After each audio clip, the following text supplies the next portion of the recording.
Welcome. In front of me is a REALME C25Y, and today I'll show you how to insert SIM and SD card into this phone.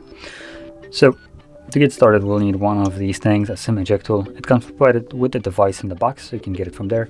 You could also use a paper clip, string one on the ends, and it should be working just as well. Anyway, once you have one of those, you want to pop out the tray, which is located on the upper left side of the phone. As you can see where the pin is holding right now. Push the pin in, the tray will come out. And once you take it out fully, you will have space for 2 different SIM cards and 1 SD card, each one with their own dedicated place. So I'm just going to use one of each, like so. And then I can pop it back into the phone.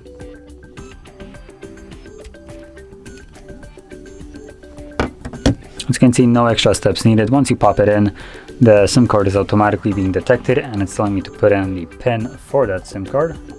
So I'm going to confirm my pin, and SD card is working as well, as you can see right over here. So both of them are working just fine already. So if you found this very helpful, don't forget to hit like, subscribe, and thanks for watching.